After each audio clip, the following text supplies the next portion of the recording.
WiSP Sports Radio, the voice of women in sport. Hello, this is Season 2, Episode 2 of the WiSP Sports Desk with me, Chris Stafford, and I'm joined by my friend over there in the UK this time, my co-host Nancy Gillen. Nancy, hi. Hi, how are you? Good so far. It's a big week. I'm only halfway through the week, but what a big week for women's sports. Yeah, it's been, a lot of groundbreaking news has come out so far, so it'd be a good podcast to talk about it all. I think we won't be short of commentary on this one because we're also joined by Lindsay Gibbs and Julie Helmsley. Julie's got our soccer report. She's down in Florida, and Lindsay is coming back for a second helping of this. Lindsay, what made you come back for more? Well, you invited me back for some reason. So you haven't gotten rid of me yet. So I'm invited. I'll show up. I'll show up in a party.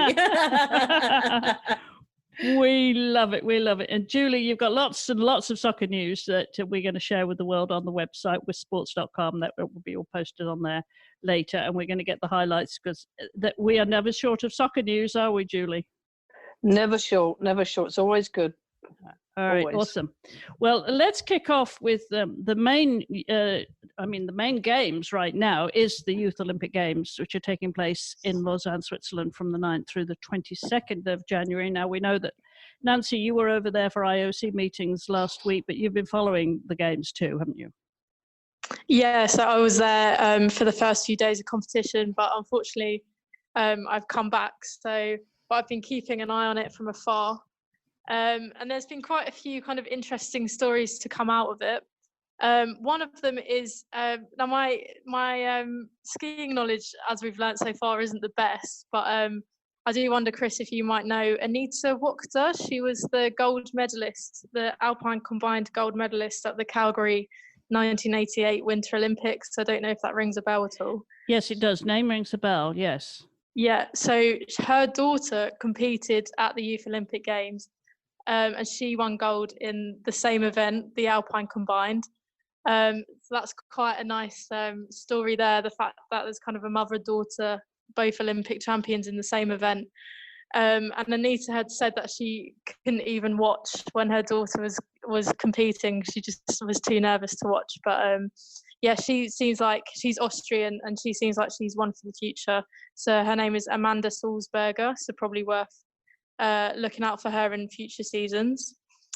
And then Amelie Klopfenstein, she's a Swiss skier and she won the giant slalom, the Super G, and then she got bronze in the Alpine combined. And so she's done really well. But what I find funny about her is that apparently only a week before the games, she was actually in the reserve team. I don't know what happened to promote her into the first team, but she wasn't even really meant to be competing, and then she's been put in the team and managed to win 2 golds. So far, those two have kind of been the standout athletes so far. And lots more competition to come, of course, going right through to the 22nd next week over there. Any political stories around this, or has it all been about the sport so far, Nancy? It has to a degree all been about the sports, but Greta Thunberg, the Swedish climate change protester, she is actually going to be there in 2 days' time. So on Friday, she will be speaking on her way to Davos for the climate change summit. And I think she's going to be addressing some of the athletes. So it's not political as such, but I think, the world outside of sport will become more aware of the games because she's going to make an appearance there. Yeah, she's quite the name, isn't she? Yeah. Yeah, awesome. Well, talk about big stories. We have got tons of big stories for this week's show. And Lindsay, last time we spoke to you last week, on the show last week, you were gung-ho. You were so excited. You were going to go to your first boxing fight. And then what happened? Then I got sick, January illnesses. So I wasn't able to go, which is really disappointing. But I did watch it on Showtime which I hadn't done that either, really. Watched like a professional women's boxing match on Showtime. And I really had a blast watching it, although it was very interesting, and all men commentating on the fight, Of course. they keep saying, ladies or girls instead of women, or female. They said females a lot, like, and so it was very interesting. There's certainly a long way to go in boxing, but Claressa Shields won. So she became the fastest fighter in history, male or female, to win world championships in 3 weight divisions. So that's pretty remarkable. So she was top billing, wasn't she? I think she was at the top of the card. Yeah, she was. And so how did that affect the crowds? And were the crowds there from the start, were they, or did they, come later for the male boxers? It looked to be a good crowd. Yeah, it looked to be a good crowd throughout. I mean, it starts at 9. It's in Atlantic City, where, there's a lot going on a Friday night, and just looked like a really great atmosphere throughout, and really lively for the first. So the first fight was between 2 women, and there was a great audience for that. One of them was a New Yorker, so from really close by, and that was an upset, actually. And then the second fight was between 2 men, and then the third one was the Claressa Shields. So, it wasn't too long of an affair. It wasn't like it was, or the televised portion at least wasn't too long of an affair. So it seemed like a really great turnout. And of course, it's really exciting to see a woman headlighting, a female fighters headlighting an event like that and getting the top billing. And I mean, Claressa Shields is one of the most famous boxers in the world right now. How did you feel when you were watching it, though, given that, this is a new sport for you to be a spectator? Were you okay with people, women, females, punching each other, determined to knock each other out? This is going to sound weird, but I don't really I liked watching the women's boxing a lot more than the men's boxing. And I think it's because it seems to be serving more of a purpose. Like, you can just see them kind of like fighting through stereotypes, like, while they're up there. And that's empowering to watch in a way. Like, it's empowering to watch these women kind of go against everything they've always been told to be or to act like, and to blaze this new trail. And I find that really fascinating. Whereas with men's boxing, then I get a little bit, I'm like, the violence doesn't seem as purposeful. This sounds really weird, but I don't know if that makes any sense at all. But I actually find it more engaging because it's kind of you're reversing the roles here a little bit, because of it's subversive in a lot of ways. And I do find it actually pretty invigorating to watch. And these women are just absolutely remarkable. I mean, there were 2 mothers fighting, on the bill. Like, it was so much. How many fights were there in the whole evening? I think there were a few before it went on TV, but televised, there were just 3. Okay.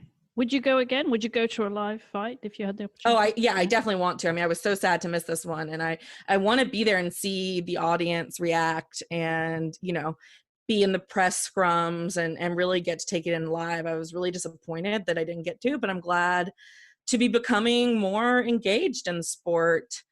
And, I think Claressa Shields won $300,000 for the fight, which is a good amount of money. I mean, Nice. It's not anywhere near equal pay, but anytime you see a woman earn that much money, like, that's, like I said, it's inspiring. I like it. It definitely is. It's absolutely is progress. But where do you think this really sits in the bigger picture with her winning those 3 titles in 3 weight classes now? What does it mean for women's boxing generally, do you think? What was your impressions?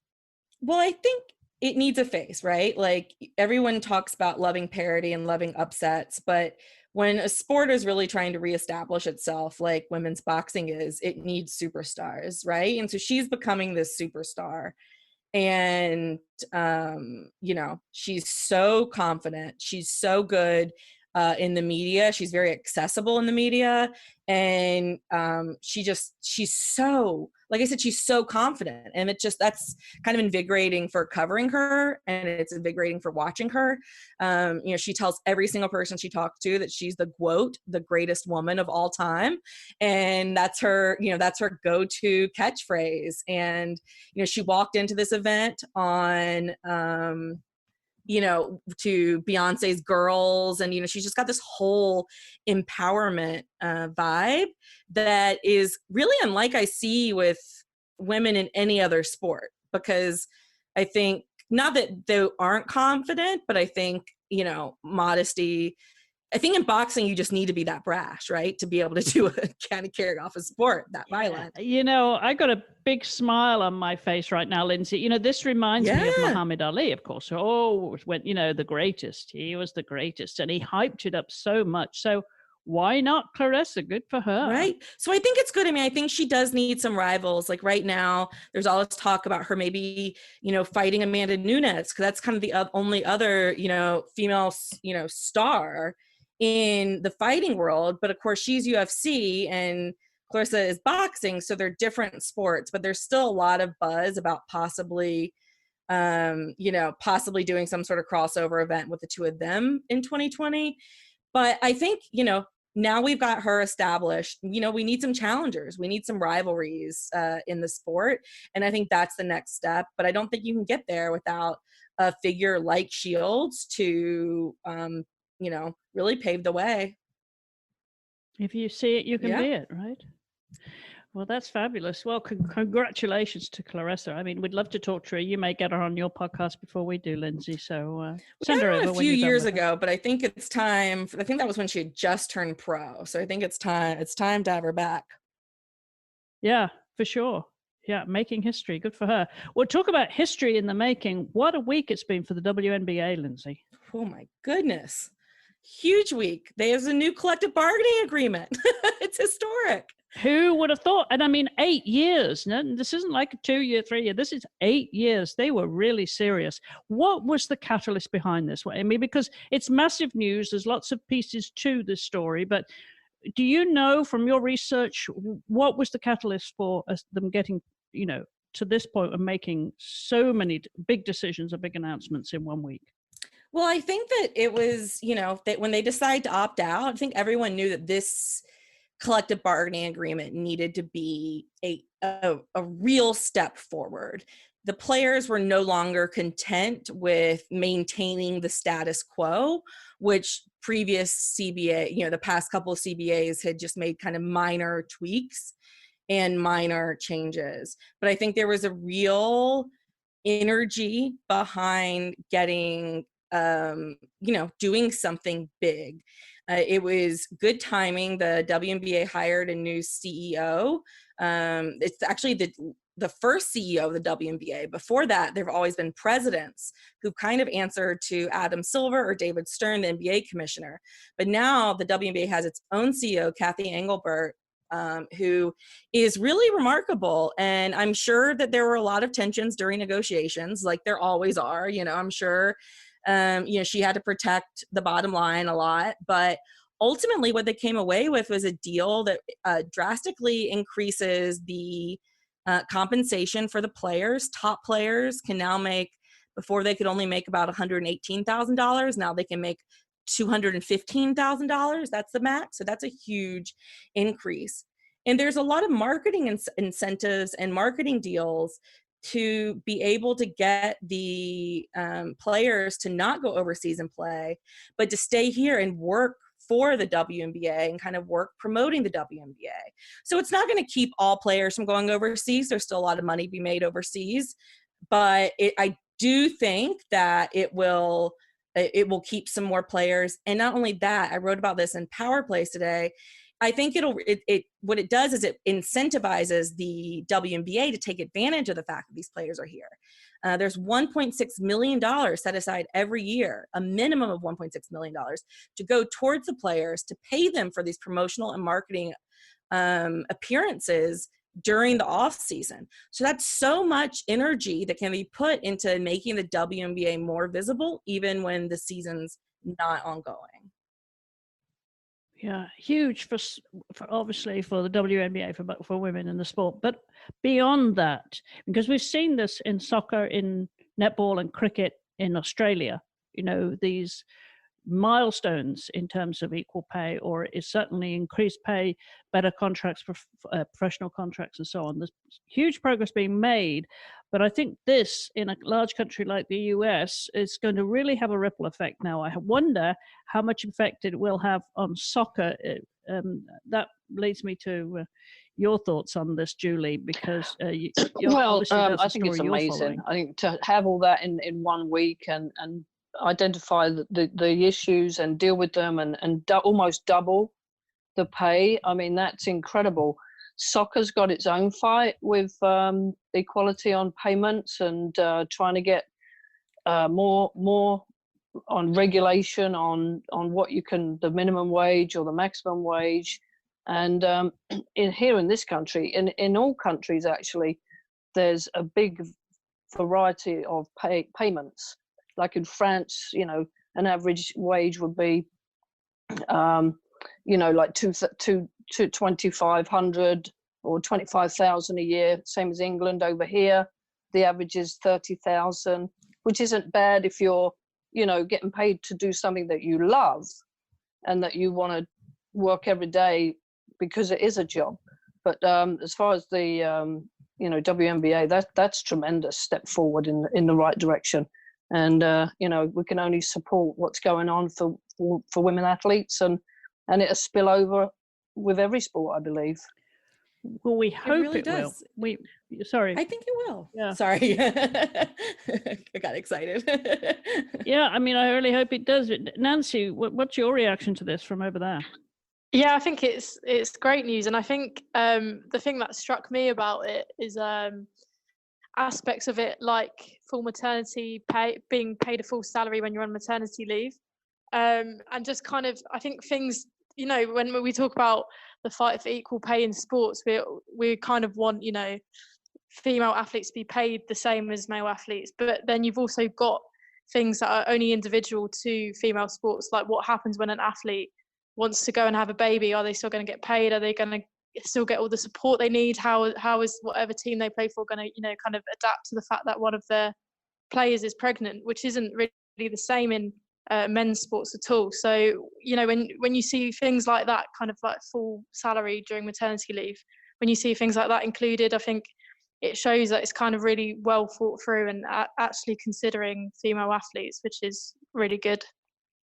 Yeah, it's very comprehensive, and kudos to them, really. As you say, we will watch this and see how it has a ripple effect on other sports, particularly in US soccer right now. But there's another story, Nancy, that you have about the Iranian taekwondo player that defected. Now, is that something that you ran inside the games?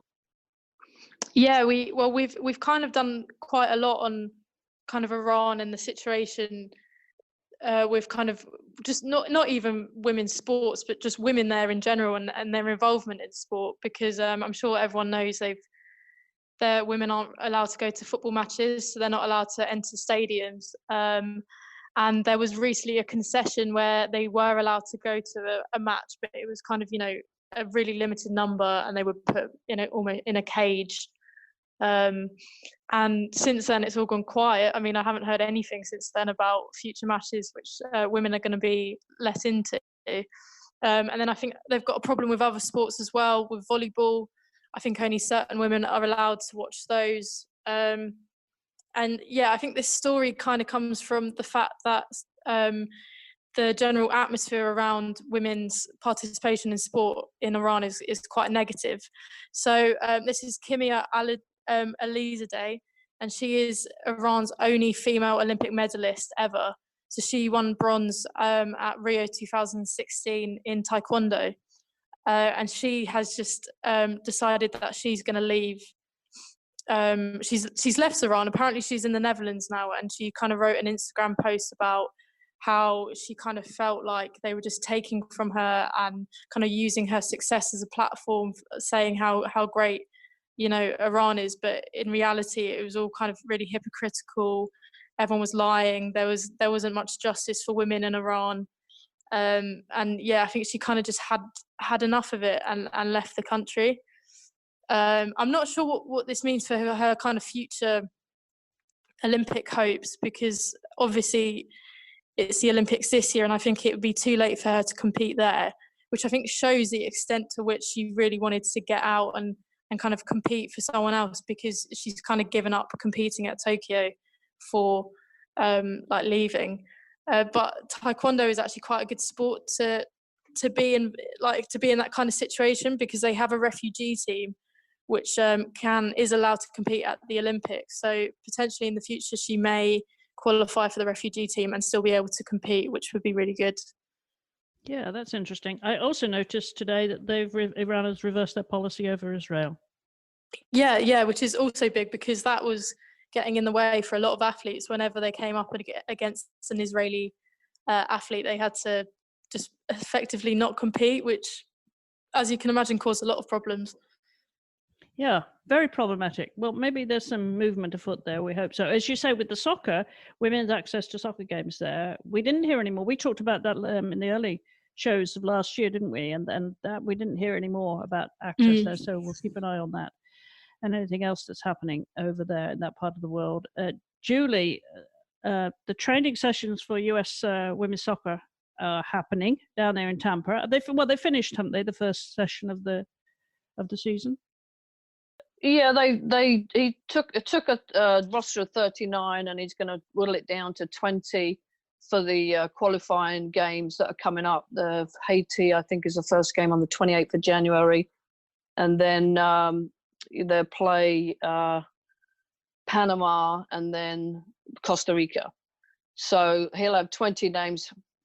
Oh yeah. They have the She Believes Cup though coming up, don't they? It's with Japan, Spain, England. Yep, She Believes Cups, and it's a great cup. It really is. I mean, if you're in one of the areas, one of the states that they're holding these games, go along, because they're very personal. They're great games. You see all these fantastic players from around the world, and it really is a good competition. It's been going now for I think 4 years, 3-4 years, and it really is the She Believes Cup, because we've taken groups, young kids, 11-year-olds, boys and girls, right up to adults, and they've loved it. They fell in love with the game. They fell in love with supporting live games, and this is what we have to do. We have to support each other to keep this ball rolling, if you like, because income can only, equal pay and all that other good stuff that's going on will only happen if we bring in money to the sports. And that's by spectators and supporting it. But yeah, the squad will be whittled down to 20. Of course, Alex Morgan, who is pregnant and having a baby due in April, is determined to be ready to get a call up for the Tokyo Olympics. So, good luck to everybody there. They want to become the first country to win the Women's World Cup and the Olympics in back-to-back years. So that'd be amazing. Oh yeah, it's amazing. Yeah, I know that's quite a goal, isn't it? Yeah, that would be awesome. I've heard some of the players' reaction to that on their social media. Now, soccer, in youth soccer, we want to hear about any news on the youth side. Looking at the higher echelons this time, because we touched a bit on high school last week, but these high school players go into what they call US Youth Soccer Nationals League competitions, and 41 out of 55 youth soccer state associations represent these leagues, and they run from U14 right through to U18, and it's really is a very competitive league, and it involves traveling. This get players ready to go and play in college, and a lot of the collegiate players that have come out of the National League program, which has been going since 2007, has been players like Rose Lavelle, Samantha Mewis, Morgan Bryan, Emily Sonnet, and all took part in the wonderful win of the World Cup 2019. So it's a good league. If you are serious, go to your state association or your local club. A lot of clubs have teams where they can put them into these higher levels, and as well as recreational and grassroots. And it's a huge playing field for them. I mean, that's a lot. 78 out of 88 teams that qualify for the national championship series have gone to prove themselves at Division 1, Division 2 or Division 3 collegiate levels, and that's a huge testament for that league. So there's plenty of youth opportunities at competitive level, and hopefully next week, if you invite me back, we're going to talk about grassroots youth soccer. Yeah. Oh yes, definitely. Oh yeah, we're having you back. We want to hear all about what's happening, not just in the national squads, of course, but I can't wrap the soccer segment up without asking. Oh, they're winning the league right now. Nancy. Arsenal ladies. They have the top spot with 35 points, and Man City are coming second place. They've just lost their coach, Nick Cushion. He's going to join the MSL men's team, New York City FC, as an assistant coach. So they will play Arsenal as their last game. So it looks like Arsenal. I'm an Arsenal supporter. Big Arsenal fan. Oh, Nancy, you're us. Okay. Nancy's our Arsenal. I know. We can't not talk about Arsenal when Nancy's on the show. Well, so Chelsea's third. Emma Hayes' Chelsea is third with 30 points. Man City's 31. As I say, they're playing Arsenal, so that's even if they win that game, they're not going to take over them. So, do you get to see any games, Nancy? That's awesome. Yeah, I used to when I was younger, because I lived where they play in Boreham Wood. I was about 10 minutes from there growing up. But with work at the moment, I can't go too often, although I did go to the Arsenal-Tottenham match at Tottenham's new stadium, which was really, really good. That was like the record attendance for WSL. Yeah, the 23,000, was it? Was it 23? Yeah, something like that. Yeah, it was really, really good. And Arsenal won, of course. So, yeah, I try to go as often. I try to go as often as I can. Yeah. Well, I am a Tottenham supporter. Thanks for that. Well, that's good. The other news is that the National Women's Soccer League is announcing they announced the stream of the draft, the college draft, and they're going to do it via Facebook and YouTube tomorrow, Thursday, January the 16th, from the United Soccer Coaches Convention in Baltimore, which is a huge convention. I'd love to have been there, but I'm not. But watch out for the draft. It begins at 11 a.m. Eastern time, and you can get it on Facebook or YouTube. So just look on the page, and I'll have the details there. That'd be interesting to see who's going to be going where. Yeah, absolutely. We will watch that, because there have been a bit of movement now amongst those top players that we've been following. Thank you very much for that, Lindsay. And we will put the full notes, all the notes that you have written up for us on soccer this week, they will be on our website at wisports.com. So if you want all of that plus more information, just go and check out the show notes there too. Of course, it's that time of the year. The Grand Slams are about to start in tennis. And of course, with the Australian Open being in Melbourne and the bushfires really getting actually quite bad around Melbourne, not too far away, they're impacting the players already. They're affecting the air quality. That all starts, of course, next week, but in Melbourne. But I don't know if you guys follow tennis, because Serena Williams won her first title in 3 years, and certainly the first one since she had her baby. So big news for her, because she's getting up there. When you get to that age in the 30s, it's quite something to make a comeback. Do you follow tennis, Lindsay? Oh yes, tennis is actually my main sport that I love. Oh, is it really? Yeah, I'm very excited for the Australian Open, and I will be pulling many, many late nights or early mornings to try and watch as much as I can. Yeah. Yeah, you and me both. Well, did you notice that this was back in the fall that Caroline Wozniacki announced that she's going to retire? Did you know she's got rheumatoid arthritis? And I did, yeah. I mean, it's going to be really sad to see her go, but I'm so happy that she got her slam before, a couple years ago before. Yeah, she wants to start a family, is what I read. So Good for her. And of course, there's got to be a home favorite for the US Open with Ash Barty. She's on fire right now. Oh gosh, that's a bad thing to say. No. Yeah. I didn't say that. She's playing on top form right now. Who's your money on then, Lindsay? If you're an avid tennis fan, who do you think's going to win the Open? I think Karolina Pliskova has looked really good in the warm-up, she won a lead-up tournament, and I keep waiting for her to have her big breakthrough and win a slam. But I would say that, there's just, I can't pick one. I know it's a cop-out, but I really can't right now. Serena could definitely win it. Osaka could win it. Ash Barty, of course, Andreescu, who won the US Open. You've got so many good players. Alina Svitolina's looked good early. So I'm excited. I just cannot wait. I think women's tennis is so intriguing right now.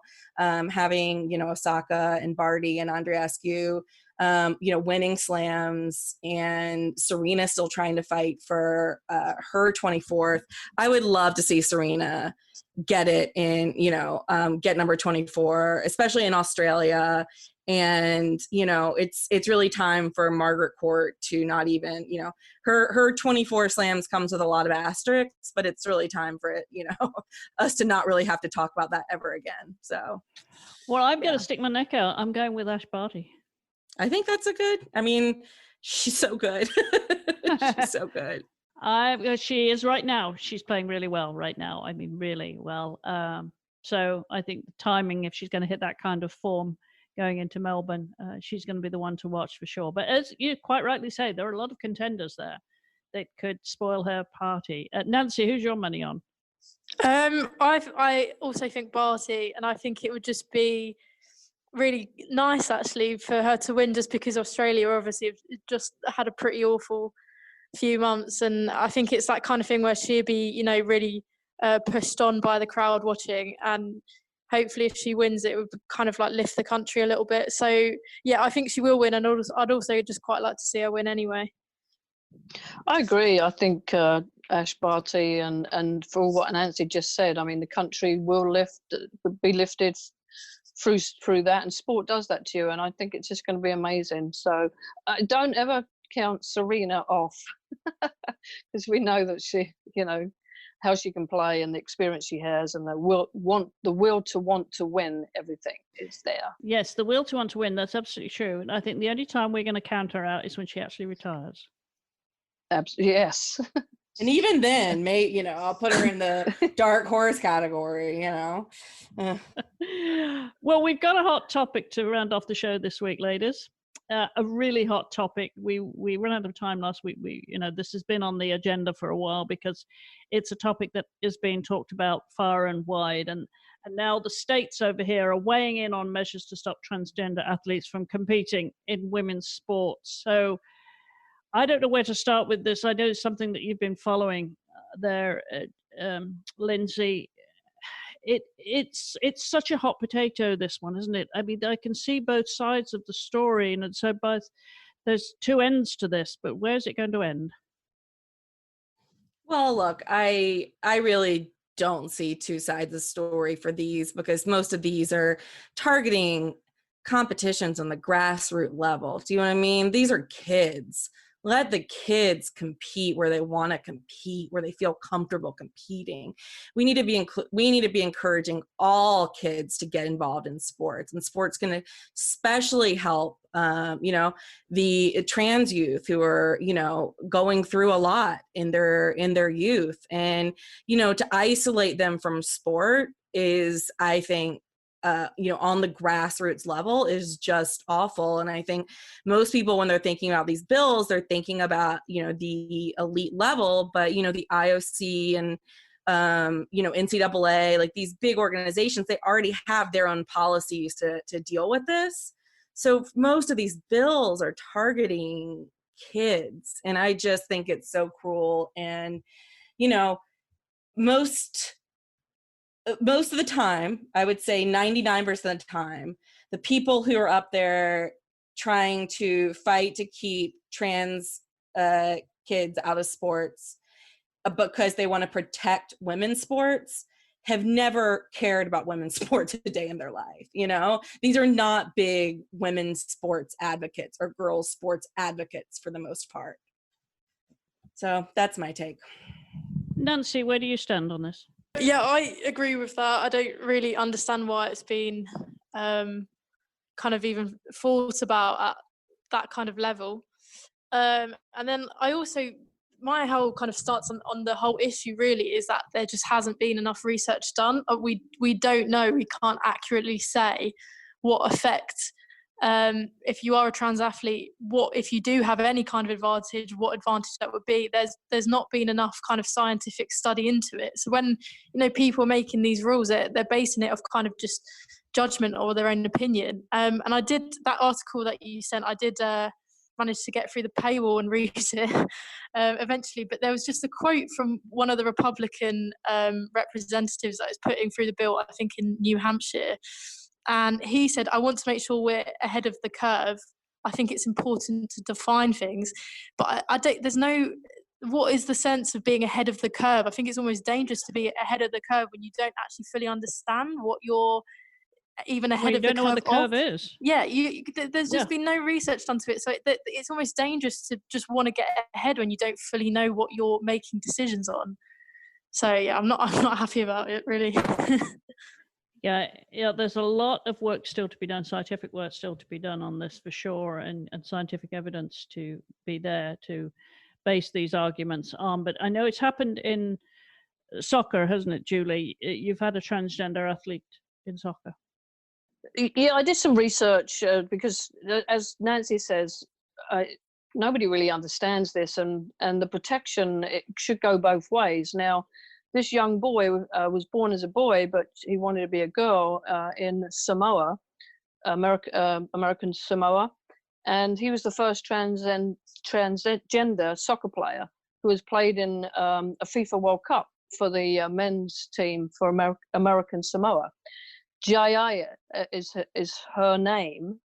I think he was born as John, but he got ridiculed and it was nasty and went through a heck of a lot to get somebody who believed in him, and that was Thomas Rongen, because when he took charge of that team, he played this player because she was good, but she was playing in a men's team, of course, but at a World Cup level. And you know, the problem was that their team wasn't very good, but she was the star in this team, and she's actually 31 years old now, and she was on Next Goal Wins, which was a British documentary in 2014, and she has an income of $74 million. So she's made a really good living and combated some very important issues, and she's still playing in a men's league, but as a girl. And I don't really understand how that works. I know the Olympic as a policy on transgender athletes, but I would like to see more research. And you know, I mean, ages, builds, sizes, chromosomes, whatever you're thinking and talking about can make a difference. You know, women playing in men's sports, men playing in women's sports. We know there's some co-ed sports at certain ages and some restrictions on those sports, especially soccer, because they're not allowed to they're only allowed to kick from the halfway line in indoor, and so they've adapted it to have inclusion. I agree with Lindsay as well. Nobody should be stopping anybody playing sports, but is it the right level? Are they playing, you know, because a 16-year-old boy can be a strong man against a 16-year-old girl. So, I mean, I think there's a lot to talk about here, a lot. Yeah, I mean, the bill that we talked about earlier that the states have weighed in on, I mean, that is for high school sports. This is for, as Lindsay said, this is for children. But this conversation has gone way up to the IOC, of course, because it's impacting any athlete who wants to compete at any age, and to transgender. That's the bigger picture, though, and I'm wondering which will lead the other, if you see what I mean. From, will it be from the children, from children upwards? If the states do legislate against them, and will that impact elite athletes? Which way around do you see? Is the tail wagging the dog here, Lindsay? I just think a lot of this comes down to human rights issues, and I just think that we have to we have to legislate all of this and make up rules that don't protect some sort of kind of false sense of a fair playing field over someone's right to play. And that's just, I kind of disagree that this should even be a debate. Okay, well, strong feelings, and I knew there would be, because it's a very hot topic, as we know just by watching social media trends. My goodness. A lot more to come, of course, with the Tokyo Olympics. I'm sure we'll see a lot more examples too, and it will be back amongst us for discussion as the year unfolds. Ladies, anything else that you would like to bring to attention of our audience that's happening in women's sports this week? What are you working on? Well, I'll be in Baltimore tomorrow for the National Women's Soccer League draft, so I'm excited for that. Oh, you're going, are you? You lucky woman. Yeah, it's close enough, so yeah, I will be there. Well, have fun and come back and tell us about it. I will, yes. Nancy, what are you up to? I've had a really, really random last-minute trip scheduled. So I'm going to Panama tomorrow. Panama? Yeah. I found out yesterday. What's happening so that's exciting. So it's just the Boxing Federation, which is in a bit of a mess. It's been stripped of its Olympic recognition for the meantime, and they're just holding continental forums around the world to explain to all the national federations in each continent what they're doing, the reforms, how they're going to get Olympic recognition back. So we've been invited to that. So I have been nominated to go to that. So it's just for the weekend, just to Panama for the weekend. Yeah, just of course, just for the weekend. Well, safe travels and come back and tell us about that, because boxing really is in a mess, isn't it? Yeah, it is. Yeah, it should be really interesting. All right. Well, I think that about wraps it up. Lindsay, I envy you going up to the draft there. Have fun and come back and tell us about it next week, I hope. I will. Thank you.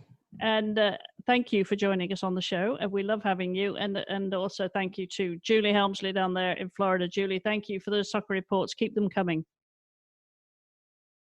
And Nancy, you and I will be back. You'll be back from Panama next week. So we'll be back at the same time, same place next week. Yeah, perfect. All right, but before we go, everybody, tell us all where we can find you on social media, because I know Julie's got a new Twitter handle, and the world needs to know. Julie. Yeah, I think it's Julie Soccer One on Twitter. It's actually Julie Women's Soccer United, but it comes up as Julie Soccer One. So please send in anything. I think, yeah, Julie Sock, actually. Yeah, I don't think there's the ER. It's just Julie Sock and the number one. So Julie, SOCC, and the number one. And Lindsay, tell everybody where they can find your blog and your newsletter, how they can sign up for it. Yeah, powerplays.news. Powerplays.news is how you can sign up for the newsletter. It's free for right now.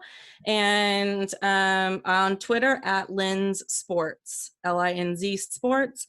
And I have a feminist sports podcast, Burn It All Down, that you can subscribe to wherever you listen to podcasts. That's the way we usually end our show. You can subscribe to WiSP Sports wherever you listen to podcasts. And you can follow us, of course, at WiSP Sports. The website, wispsports.com, for the show notes accompanying this episode. Just drop down from the Listen tab to the WiSP Sports desk, and you'll find everything there. And my friends here and I will be back next week with more from around the world of women's sports. So do join us then. But for now, thank you for listening.